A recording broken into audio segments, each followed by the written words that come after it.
death doula is somebody that is holding that compassionate space for a family and somebody going through that transition. When I'm watching somebody die, I'm learning about my death through their death. With the medicine in particularly I work with, I call it a death practice because I've just never experienced any medicine that consistently brings you to like a near-death experience. Is there any specific experience that you've had with someone that's dying that really has been most profound to you? Yes, his name is Jim. I served him and his family plant medicine before he died. We were able to capture his soul leaving his body on video. We could see his soul oscillating around his body and going through the room.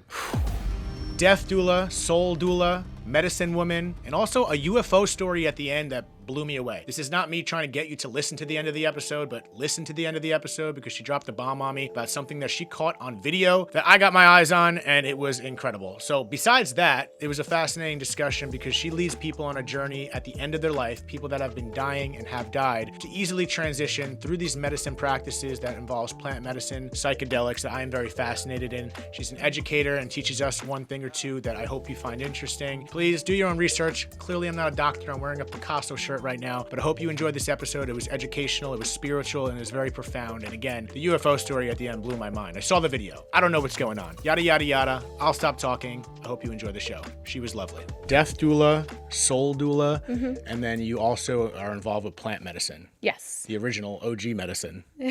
I'm interested in that because I think that aspect when it comes to healing, I feel like it's really becoming way more, it's not mainstream yet, right? But it's way more, I think, accepted these days, it seems like, than it ever was, even though it's been around forever, so it was accepted, now it's not. When I say accepted, I mean becoming more mainstream and more like easily accessible to people. So let's start, we'll get into that for everyone listening, but in regards to your death doula work and soul doula, I don't know if you want to explain what that means to people that may or may not know, and then we'll kind of get into the details of what you actually do with it. Yeah. Well, death doula is somebody that is holding that compassionate space for a family and somebody going through that transition. There's a wide range of what an end-of-life doula does because every death is different. So there's doulas who are great with the estate planning and really good with the contracts and helping families really feel safe in that alignment. And then there's doulas like me who work with the energetics. And I think the death doula part is more like the physical aspects.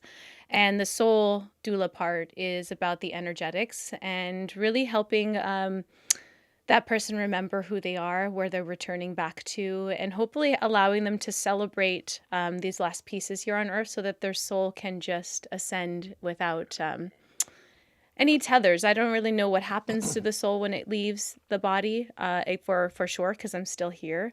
But I do know that the energy still speaks to us and communicates to us. And sometimes there's this place where they need a little bit more of celebration to go through the next step. A religious texts speak to it as like purgatory. And I want to tap into the, this, what do you want to call, spiritual aspect of the energy or scientific aspect, however you explain it.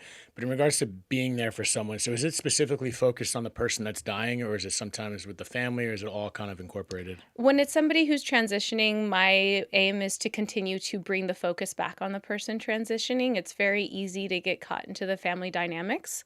And then I kind of return back to the family and the grieving cycle. And then that's when I give a little bit more energy to their process.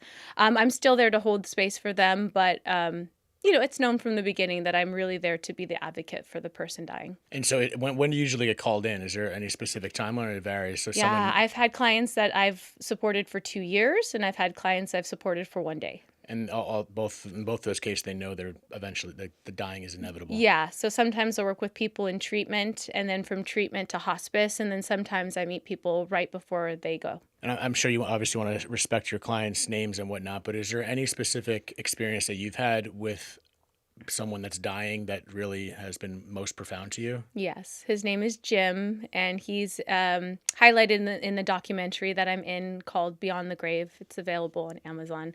And he's in there. His name is Jim, and he was one of my most powerful teachers in transition. He still is. His death was absolutely an initiation for me, and just to witness how he died and how he continued to make himself known afterwards has been pretty remarkable and special. What about it specifically? Like, was it what was coming out of him energetically? Was it We how he were died? able to capture his soul leaving his body on video and on I shouldn't say video on it's on the video, but on picture. Okay. We could see his soul oscillating around his body and going through the room. A normal photo? A normal photo. What does that look like? Uh, And how do you know? Energy. And that was, I mean, what other explanation is there? I don't know what other explanation there is for it. You're able to see it. It's the moment of his last breath, and you can see him going around his children. Like the film, everything changes when he took his last breath, and it was just remarkable. What with experiences like that? Because I believe, I mean, we have a photo, so I mean, what the hell are you gonna? Yeah. I'm curious to see what people are gonna say about that. It's just the lighting, maybe. What the Maybe. hell? I mean, there's always a debunker, and I welcome that too. Yeah, of course. Yeah. So do I. Even when I ask my questions to you, it's not necessarily to try to debunk it. Yeah. It's just further explaining the dialogue, which I think is important, people. Yes. So what's your belief in regards to why that happened with him? Like, why was that visible? Is there a such thing as maybe energies or souls being stronger than others? Like, why him in that moment was that captured and perhaps others aren't? So one of my experiences with Jim, and this can kind of tie into it, is when I served him and his family plant medicine before he died.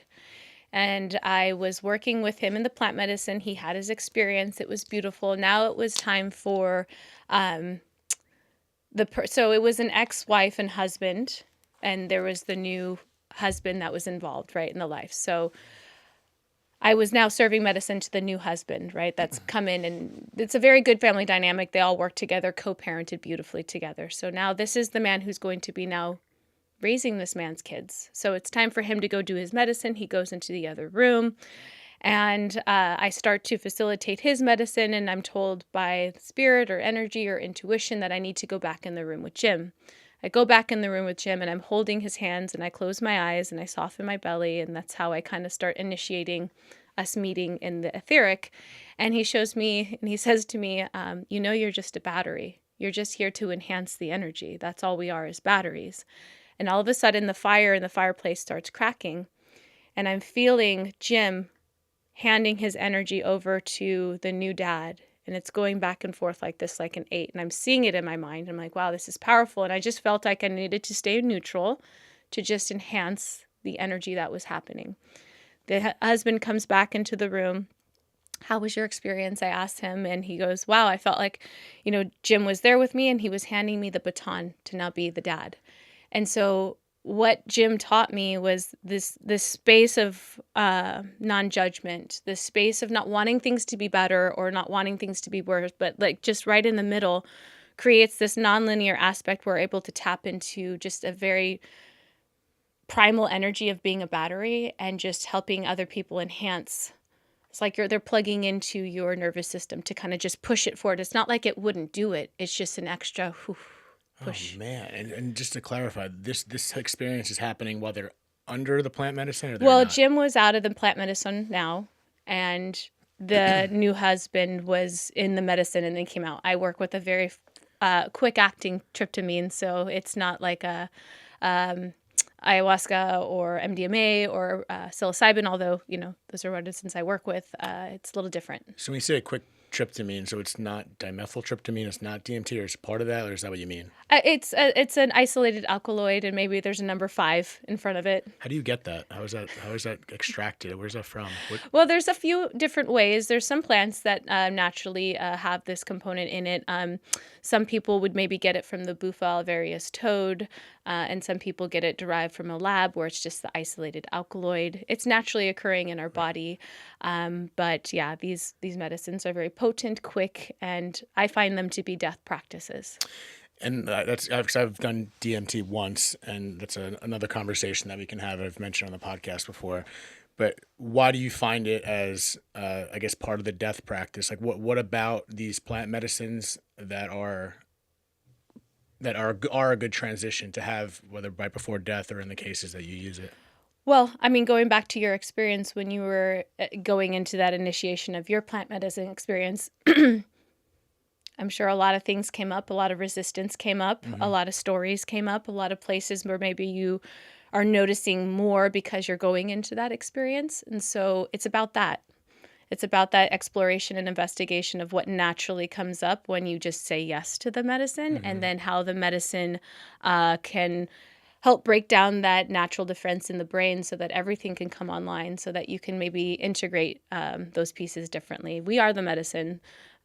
So the medicine is just showing us. And with the medicine in particularly I work with, I call it a death practice because I've just never experienced any medicine that consistently brings you to like a near-death experience like that. Yeah, and I've heard that, and even when I did it, I didn't break through, which is why I need to do it again. I want to do it again. It was that resistance, exactly what you said, and I feel like I've always said I've had this.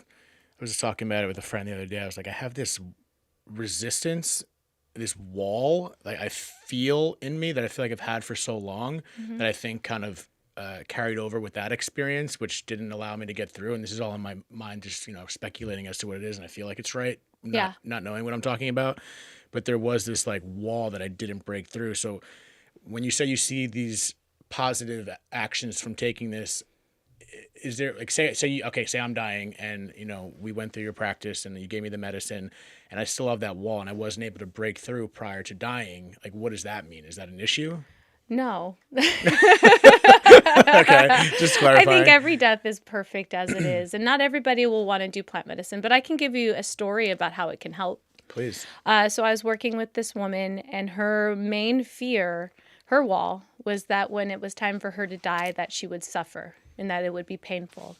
And that pain and suffering was married in her subconscious, like it is with most of us here on this planet. And it started to take up all the bandwidth. And it started to actually become a wall in between her and connecting with her family in an authentic way. And so time is all we have at the end. And if there's that kind of wall, it's hard for somebody to sink into that sacred space with their family.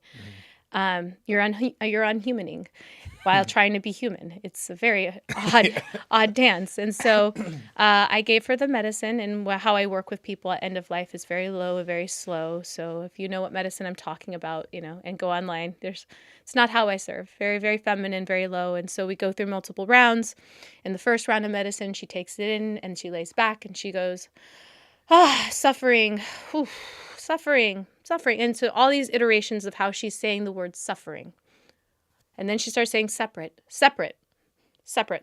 and going through all that. And I'm like, okay.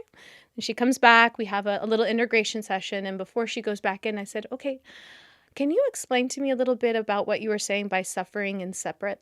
And she goes, it was crazy. I was separate from my body and I was floating and it was beautiful. And I was in this like void and I was just moving and I felt expanded.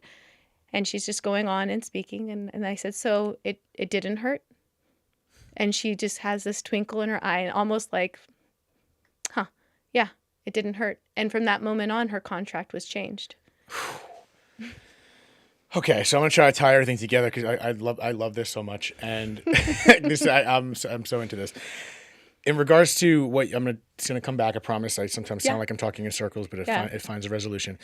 So the one thing that you said that I've always said, like with DMT or a lot of these, it's naturally occurring. We find these in plants and we naturally produce it. And one big thing whenever it comes up, I'm like, okay, but why is it there? I feel like I haven't heard, besides the reason we're talking, like that's my answer, for example.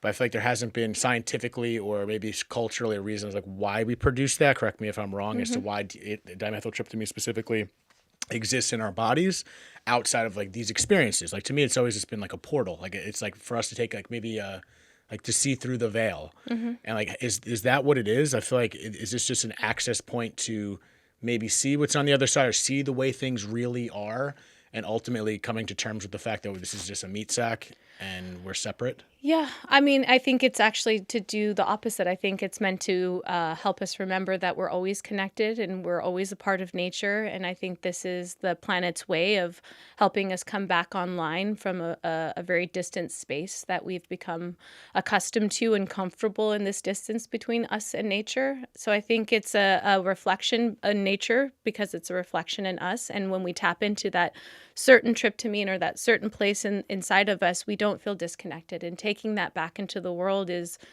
our birthright.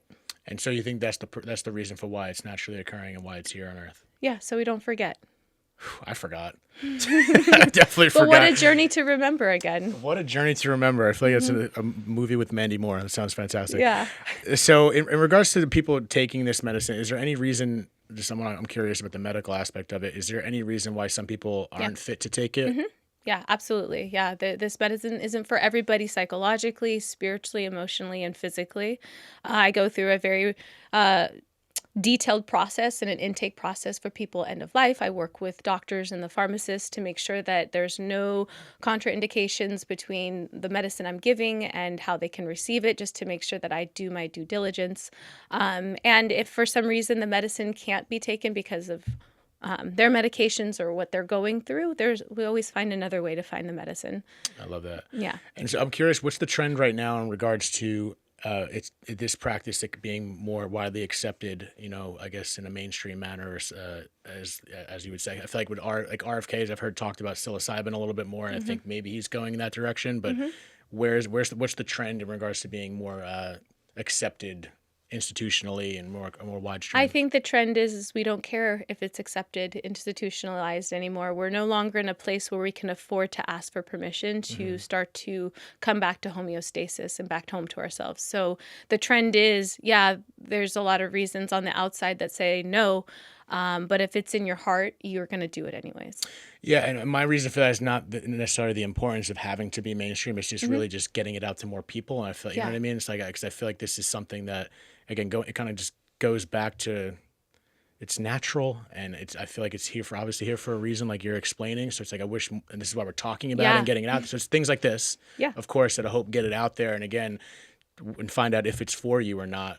But it's like, what the hell? Like, for anyone I'm not pushing it. You guys make your decisions or talk to you. It's not for everybody. Yeah, it's not for everyone. No means. I'm not here to promote, of course, psychedelics. I'm just here to just be kind of a somebody who's witnessed these spaces, and it's only for people who feel like they want to awaken to it.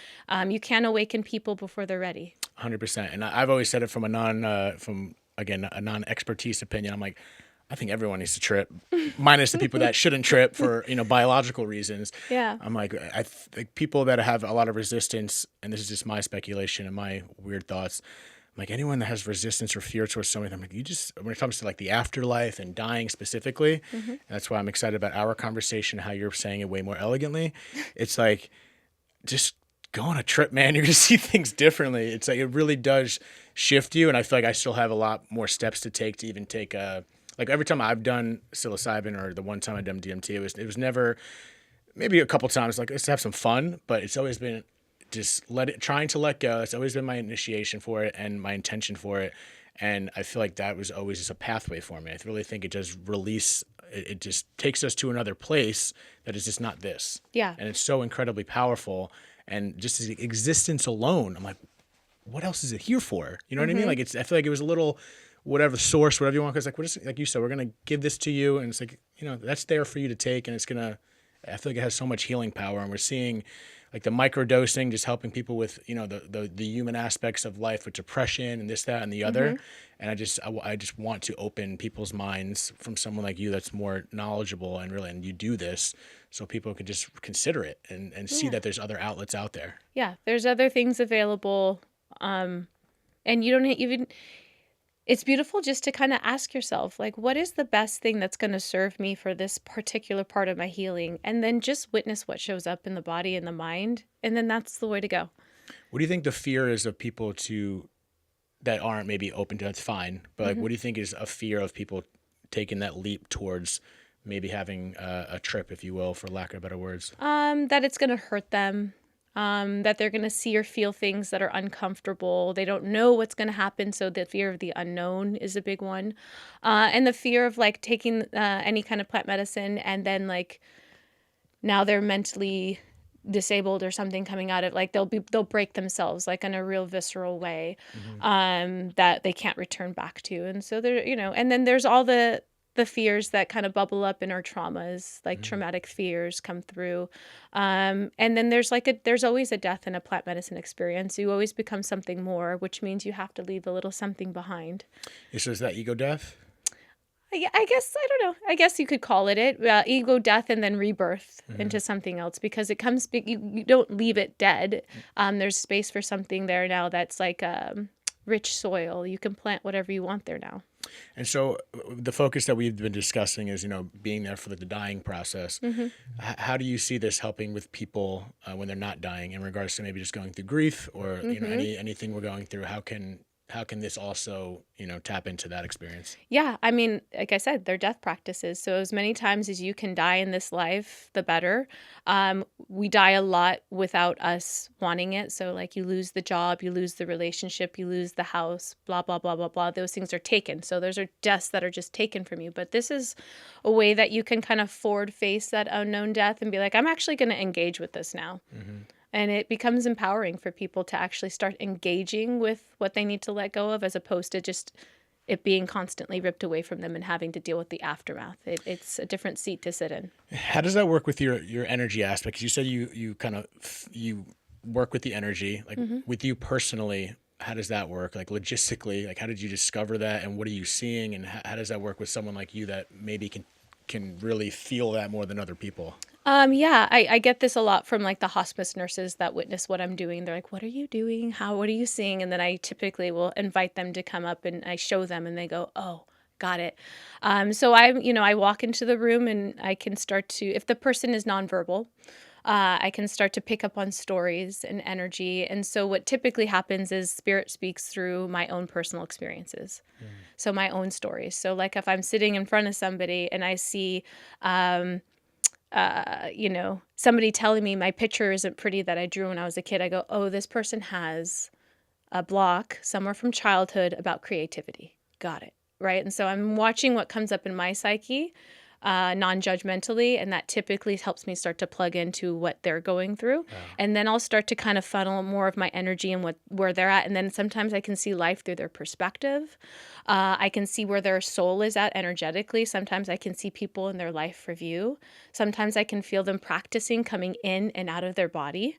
And yeah, so I'm just there witnessing kind of what's coming up. And then I'm also bridging that information back to their family.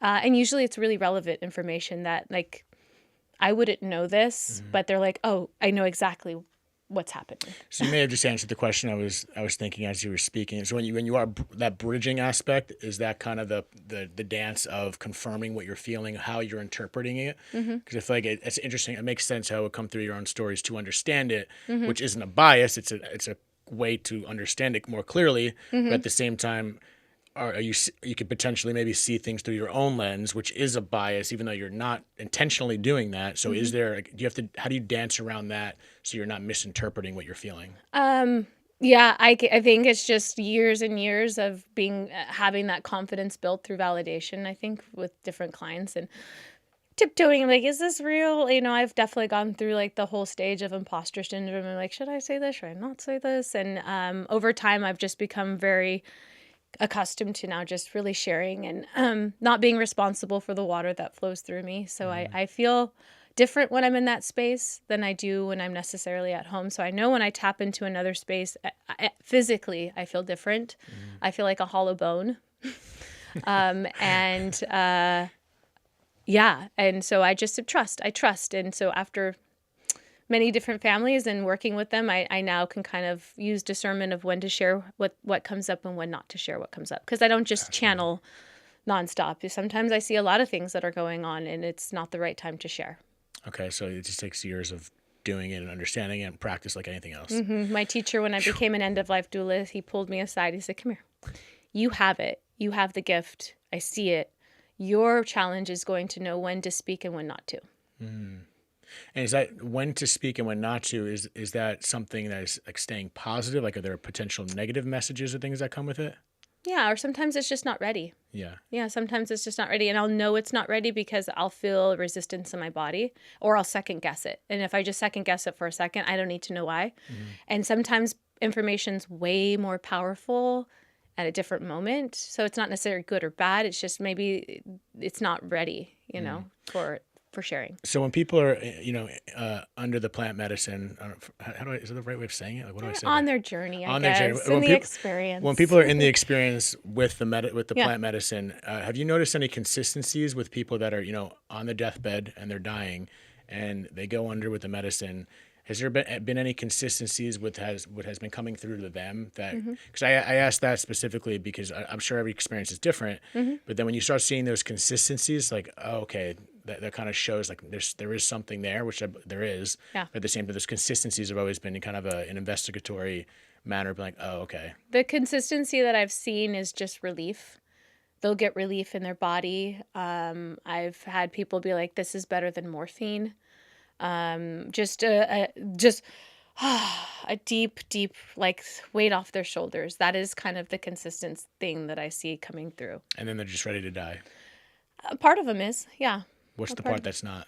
Well, I mean, they're still alive, so there's still obviously there's more work to do. Of course. Okay. So when you say there's more work to do, and if someone's on their way out and they didn't finish that work, what do you think happens after that? Like, if there's more work to do, do you believe they bounce out of the body, their soul releases, and then they're like getting ready to come back to finish that work?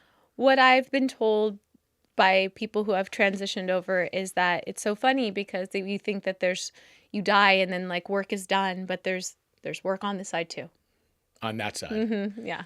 I don't know what that looks like. Right. But as above, so below, I would assume in my human suit still that like whatever work they're doing on this side is a reflection of this side. And the work I'm doing on this side is going to reflect that side when it's time. I think there's a crossing over. There's definitely a crossing over in more ways than one. So what is your belief with all these experiences or prior of what this is all about? Like, what is this journey that we're on as a human, not dying? We're all dying. My belief after all of these years is death isn't real and death is for the living.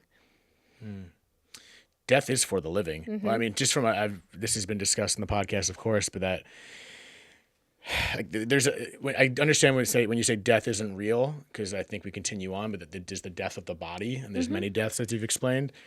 But we're the ones that are left here, like the ones that in our quote unquote death is for the living. And I don't know if that's how you're explaining it. I'm taking it's like we're the ones dealing with the pain, with the feeling. So it's like I've always held on to this belief. I'm like, yeah, okay, we feel sad for the person dying, but it's really we feel sad for the people that are living, for me, for for my family, for missing out on that. But that person's like, you're good. Like they're wherever they're going next. I just truly believe that. So it's like I was thinking yesterday. I'm like, we take everything so seriously, which I'm not saying you shouldn't, but part of me is like, I don't want to because I feel like we live this life sometimes. The general we, not for everyone, is just, it's like, damn, whether it's the election or this, that, the other things we go through every single day, it's like we're just taking it so seriously. Like, this is it. This is all we get. And that's a belief that, many people are going to, not believe and believe. My personal beliefs, I'm like, this isn't it. Yeah. So it's like, maybe if that's the case, why are we living as if it is? But then there's a contradicting, like, which one will make you appreciate life more? And to me, it's thinking that this isn't it, which gives more meaning to living life today. Does that make sense? Yeah. I've changed it over to I take everything sacredly, not seriously. I like that. That works for me too. I've just kind of moved that word over, and everything's sacred. Even the moments where it feels like everything counts, or even in the moments where you're like, none of this matters. It's all good. That's all a very sacred place to be coming from. Yeah, I had a conversation with a man. Hopefully he's listening right now. Hi, Mr. Man. Hi, Mr. Man. Jason. Your first name is fine. He's always commenting on a lot of my posts, and he's great. We actually had a good chat because he's always we have very different beliefs. He's atheist. He told me. Yeah. But it's a constructive conversation. Like it's the conversations I enjoy. We have different views, but we're just chopping it up. And part of the discussion, if I'm recollecting correctly, was he doesn't believe in an afterlife, and I was saying I do. And his thought was, yeah, but if there's an afterlife, doesn't that make everything here more meaningless? Or like, what are we even like? Why do all this? If I forget what his exact angle was, but I was like, no, I think living as if there is an afterlife, whether you would believe it because you, as a philosophical thought, you believe it because maybe you know it experientially.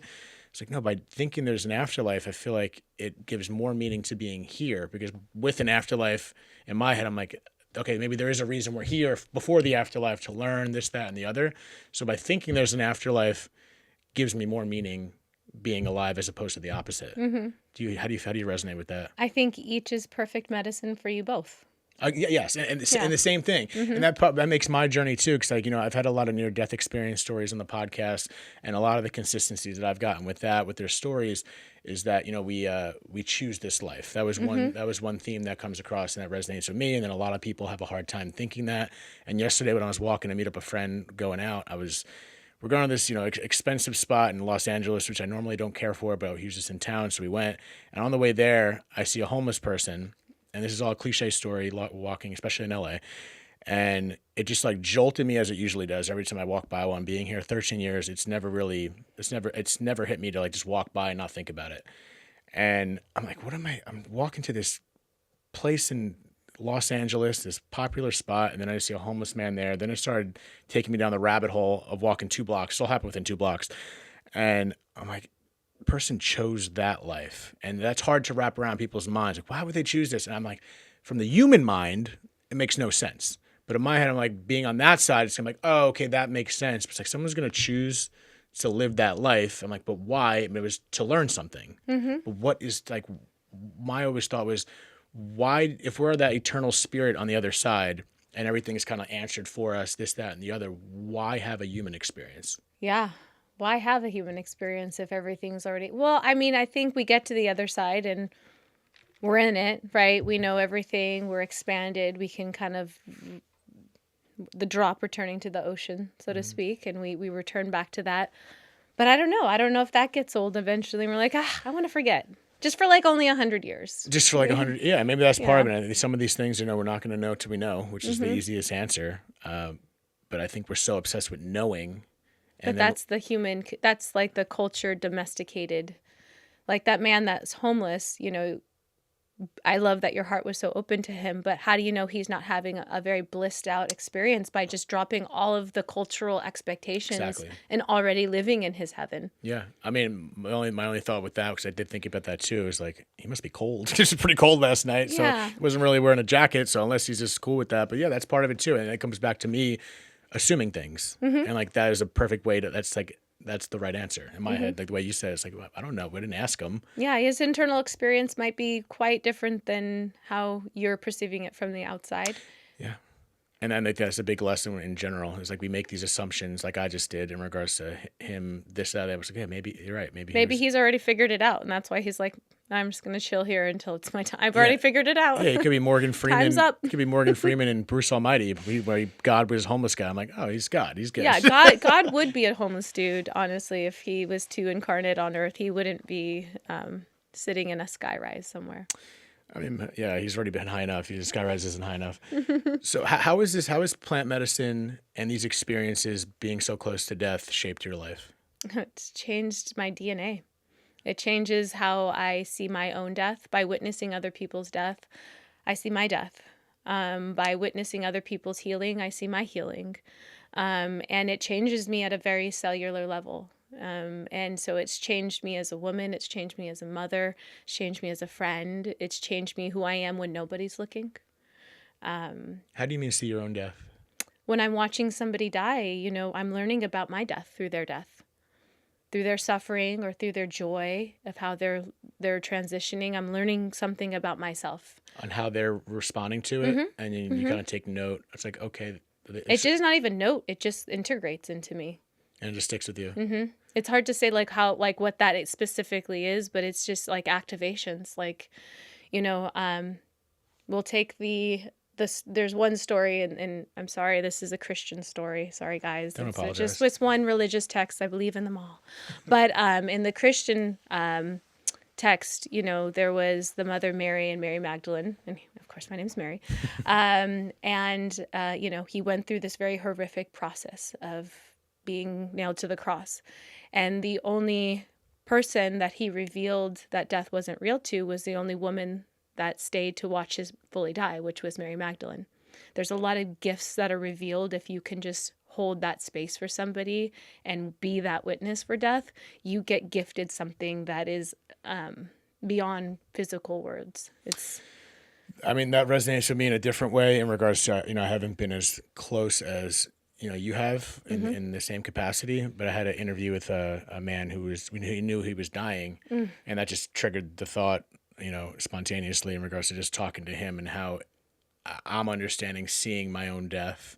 Because looking at this man dying and how he was handling it and with grace and just some of the lessons he instilled on me, it was like I did relate it immediately. Like, okay, if my time comes, I'm dying in a manner that I know I'm gonna die. It just put the thought in my head of playing it out, kind of. But again, I didn't write it down like when I said take a note figuratively. Yeah. It was just like it comes up now. It lives in you. It lives in me. Yeah. And just by witnessing that, and that comes back to these conversations. It's like we may not get all the answers, and I'm not meant to get all the answers right now. But that's why this conversation to me and facing our death and talking about it is so important to me. Because it's the one thing. Yeah. It's the one thing. And yet we're just not being exposed to it like we should. We're being exposed to it in the wrong ways, in my opinion, like to what we're seeing on social media and seeing it in that very face value aspect of the horrifying things that are happening. But I think confronting our own mortality is one of the best ways to learn how to live a better life. Yeah, we've been definitely separated from our deaths, and I don't think it was necessarily intentional. Just in the Western world, I can't speak globally because there's some cultures like Mexico who are very connected to their ancestors and death. But here in the United States, we were just disconnected through the Civil War. That's where we became disconnected from our death. And now we're just starting to remember again. And there's been a lot of money spent on don't think about your death, spend your money, get lost in all these other rabbit holes. There's a lot of benefit to keep you separated from that truth, because when you're ready to die every day, you're ready to live every day, and you may not invest so much of that currency in the wrong thing. Preach, sister. I've always said it's like death. Like this podcast again. I'm like, this is a conversation. It's not about a conversation of death. It's a conversation about life, because it is the opening of the door of what we have right now. And I think being exposed to death at a young age, it changed my life. Not only losing my father, but just contemplating the idea of death, and it just philosophically, existentially, spiritually, it changed everything. And now I talk about this every day. I think about it all the time, and people are like, does it drain you having these conversations? And the interesting part is I've had a lot of emotional conversations. This is just triggers emotions, of course, in a great way. But I've had, more emotional conversations in regards to talking to a dying man. So there's different experiences. And I think about that. I was like, do I get burnt out? Does it affect me? And I'm like, no, it's interesting that I'm like, am I a sociopath? Like, shut up. I'm not a sociopath. But this the way I take it, like I'm able to look at it and have that experience, whether it's sad in the moment, and then I'm able to release it afterwards and just see beyond that veil. Does that make sense? Am I explaining that way? You're a clear channel for it. Yeah, and it doesn't like I feel like it's like a police officer or a homicide detective going to work and then taking that work home with them. That's a much more graphic example, but it's like, no, these conversations that are heavy that a lot of people I think do avoid because of the heaviness. That heaviness kind of spreads out into lightheartedness. It's heavy, but again, it depends on the lens we're looking at it. Well, when it sounds like you're looking at it through the same lens I am, which is truth. Yeah, and the truth is scary. And even if it's not, whatever that truth is, I think when people look at the word truth with this conversation, and we're talking spiritual, the afterlife stuff, that's a subjective word when it comes to what you believe, but the truth is whatever is true to you and how you see it. And I think that's why truth is a subjective word, even though it's, 1 + 1 is 2. Some people might say it's 3 for whatever weird reason, but like it's whatever that truth is to you. I think we convolute that word sometimes where it's like, does it feel good? Like you said, people want to take the medicine. Does it feel like it's calling for you? That's a truth to you. And I think we get all caught up in like one truth. And I just feel like there's a million different truths in this world. Yeah, as many people are alive as that's how many truths exists. Yeah, and I go down this rabbit hole all the time. I was out last night, like at a loud place, which isn't my scene, and I'm sitting there. I smoked a little joint before I walked in there because good for you. I was sitting there. I'm like not even talking to anyone besides my buddy. I'm not like a weird social person. I'm actually very sociable, but sometimes I get in the zone. I'm just like looking at people. Not judging them, just trying to seeing the interactions, and it relates to what you just said. Like, damn, yeah, everyone just we're all living in a magnitude of perspectives. And I think by looking at that, it detaches us from judgment. Because you go two ways. You can judge because of the multitude of perspectives, or you can be like, oh no, we're all living in our own individual bubble amongst other bubbles. And it's like, to me, that depersonalizes it and makes me more compassionate by looking at it. It's like, oh, we all have our lenses, we all have our conditions, our paradigms, our way we were raised, this, that, and the other. And it's like, that person may look like an asshole, maybe you are, but no, they're not an asshole. They're just on their journey. Yeah. And I think in my head, I'm not preaching this lesson. I'm not saying it's the answer. I'm just spitting my thoughts on the fly right now. But it's like, I feel like if we looked at the world in that way, which it would just be so much better. Well, it's looking at it through a child's perspective. Like if you look at a child that hasn't been preconditioned, it hasn't grown into its ego yet. A child is just naturally curious about what is that? Why do you look so stupid? Like they'll just, you know what I mean? Like they'll just say it and then be curious about it, and then you explain it, and they just have all these questions, and they're just curious about all these different lenses that they can put on. Yeah. So if you can take that perspective and, don't say that out loud as an adult, but, you can take that just energy of just, oh, let me see it through your eyes for a second. I had no idea that could be another truth. Yeah, and I think it's such an important lesson to try to see through people's eyes. You'll never have that. I don't think you'll ever be able to fully, obviously. You're not them. It's like putting on different glasses. Sorry, I just hit the mic. Putting on different glasses. Yeah, I'm again back to the kids thing. My niece literally wanted me to take my glass. Speaking of a lens, I remember I was wearing my glasses, and she just like looks at me. She's like, "I don't like those. You don't look good." I'm like, "Yeah, thanks, Isabel." Yeah, but how beautiful is that kind of truth and that innocence of honesty? Yeah, it's amazing. Yeah, it's amazing. I think that honesty does come back to kind of correlating what you said of when to say things, not in a spiritual. Some things you don't have to say. Yeah, and that becomes part of the process of just being human. Oh man, is there anything we didn't cover? I don't know. Is there anything you want to get off your chest in regards to what we're talking about? You feel you just want to say or explain? Man, I feel like this is an appropriate platform to kind of share a little bit about what I experienced in Mexico. I just came back from Mexico, Day of the Dead, where I host my retreats, and my stomach's already like gurgling about to say what I'm going to say. And we were able to see, and I was able to capture on film souls being processed through these machines that were flying above us. Machines. I don't know what else to call it. When I say a UFO, people are gonna be like, blah, blah, blah, blah. Okay, so wait. So I just cracked open a huge egg. Yeah. Let me check the time right now. What time is it? We're good. We're good. I'll show you the video. I don't know if I can't.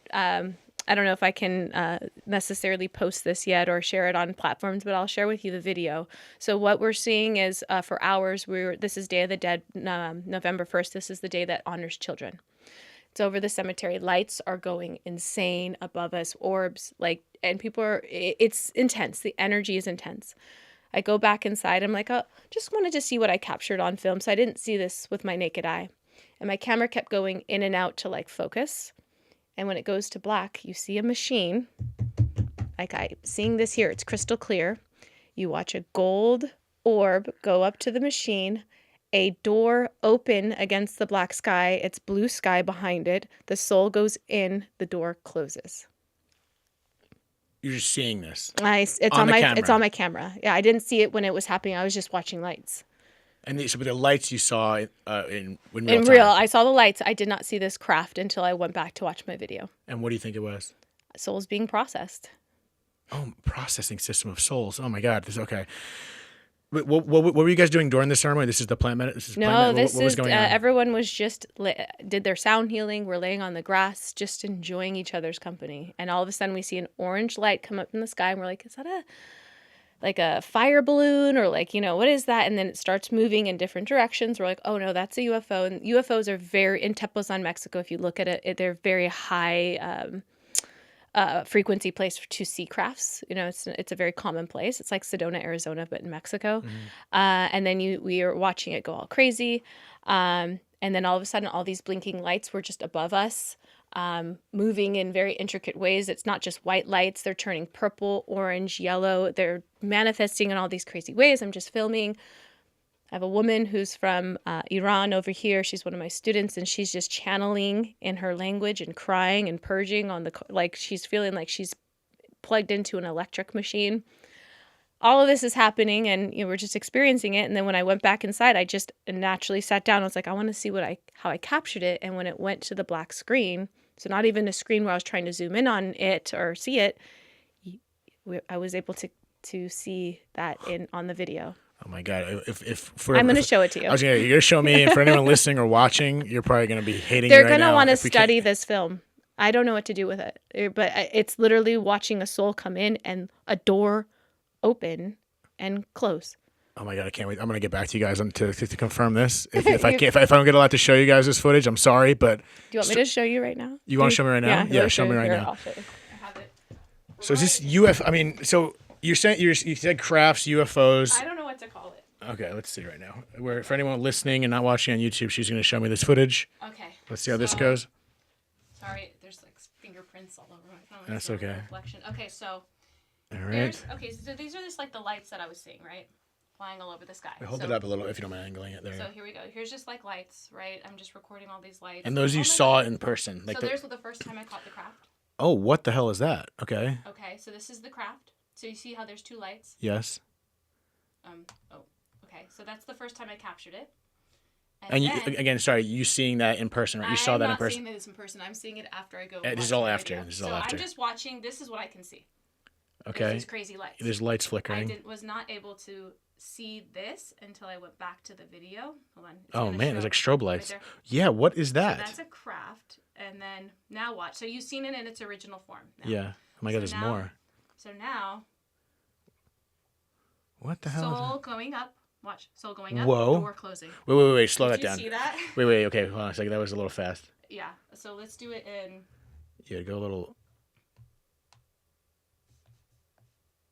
I think that's the highest you can go. What the hell? Again, one more time for the people that are not listening. I'm so sorry you guys are not a part of this. I know. I'm so sorry. So I zoomed in and screen recorded. So here, this will be more helpful. Stay with us. Stay with us, guys. Okay. What the hell is it? Soul goes up, door closes. Whoa! Wait a minute. I know. Okay, guys, what I'm seeing is it's not like you're not seeing a crystal clear. Like it's pretty clear, but I still can't. Now my phone's reading weird. Hold on, let's go back. So it's pretty clear, right? Like I mean, I can't make out like it doesn't look like a familiar structure or whatever this is, but it's something. Soul goes in, the door closes. What the hell was that? Yeah. I don't know. How would you explain that logically? When I was there and when the woman was channeling and purging, she was like, they're helping move souls. So the woman next to was saying that. And then we see this processing. Did you feel that as well, or were you kind of taking it off her? No, I felt that as well. Mm-hmm. It was over the cemetery. It's over the cemetery. Mm-hmm. Okay, I need to go to Mexico. I mean, I'm not sure that experience is going to happen, but that's incredible. Isn't that beautiful? Yeah. I mean, just to see the door shut. And so, I feel like there's a difference between saying that's a UFO and just a spiritual realm of something. I don't know what that is. I mean, just saying it as an unidentified something flying in the sky that is metallic, that has two lights on it, and you watch an orange something pop up and then go through the door, and you see the blue sky behind Hopefully it wasn't an alien abduction. Oh, it could be that too. This is a fun thought. Sorry, it's not fun for the person. It could be that. I don't know, but what I caught was pretty clear. Something is happening. Something is happening, and guys, we're gonna leave it at that. I'm sorry again. We'll maybe one day you'll be able to release it. We'll talk after this. We'll find out because it would be cool to show. But I'm not gonna press you there. I got to see it. Sorry, guys. Start your own podcast. It's a very powerful video. I feel like I have never seen anything. I've watched a lot of UFO pictures, and I've never seen a craft in the sky open a door and then close it. Like you just see him like shoot across. Oh, and here, look at. So that there's happened. More? Oh, there's so much more. So that night, everything happened, blah, blah, blah, blah, blah, all done. And then the next night, when nothing's happening, they came and said goodbye to us. Watch. They, whatever it is. Boop. Just a little flash. Yeah, just a little like. And again, that was a weird noise. And again, that flash, this is just on the camera. You didn't see that. Or this I saw. That was This I saw. They were blinking above us. They came and said, or they, whatever. Yeah, I mean that's a clear Okay, that's weird. Yeah. That's weird. And you saw that, yeah. That I saw. That's not just like an isolated thunderstorm. It was way too small. No, that was like blinking lights and then it shoots off. All right, guys. I think the lesson here is there is more. There's more. There's more. That's not real. But it's kind of fun to speculate, and you could even not even speculate because something's happening. Yeah. Speculate like what exactly it was, even though you have an answer in regards to the souls. But it's like I have no idea. you could look at that in two lenses. It's like anything. It could be terrifying and it's this or that, but it's like, no, maybe it's just a processing machine for souls. That's what it felt like a soul was being processed, like, and it was getting guided to like the next thing. Like you watch that the gold thing go whoop. Yep. And then the door closes. All right. Well, hopefully you stay with us on that journey and describing it. You guys can use it in your imagination really until cool, I get guys. authorization to show you guys. I'm wondering, I can give you probably a still shot of it. And maybe a still shot. We'll talk after this, Yeah. and for anyone listening, we'll try to figure it out. Maybe I'll show it on YouTube or Instagram. But Mary, I want to thank you for coming on Dead Talks. I really appreciate it. And so much fun. It was awesome. I'm sure there's probably more we can talk about clearly. So we'll have to maybe figure something out in the future. As usual, if you want more information on Mary, I'm going to put everything in the show notes to whatever link she wants to give me, or I'll put up there. And if there's anything else you want to say before getting out of here, feel free. Yeah, I would love to just plug the hospice that I work with, Golden Gate Hospice, and say that it's one of the best hospices that I've ever volunteered for, and hospice is free. There's a lot of people out there that don't know that hospice is free. And free. Hospice is free unless you're working for a for-profit hospice, and then obviously there's different rules. But hospice, for the majority, for everybody from every background, wherever you're at, hospice is free, and not many people know that, and I like to let people know that because it's a beautiful thing, and Golden Gate Hospice can definitely support that, and they're supporting the death doulas and what we do. And I also have a school, the Anamkar Academy, where I teach people how to hold this space and certify other doulas. So that's why we're in Mexico's for the graduation. So. Well, beautiful. And again, if anyone that enjoyed this episode and interested in more of what she's got going on, like she just explained, feel free to click whatever link will be in the show notes. And I don't want to reach out, I guess. Have a good day. Have a good day, mate. Have a good day. Thank you all for tuning in to another episode of Dead Talks. Till next time. Thank you. Thank you so much for tuning in to another episode of Dead Talks. Please do not forget to hit the subscribe button and also the notification bell. That'll give you updates as to when we post a new video, more episodes, and more content in general. We are streaming on all the major podcast platforms, including Apple, Spotify, iHeartRadio, Pandora, and all that. And also find us on Instagram at Dead Talks Podcast or www.deadtalks.net. Thank you so much.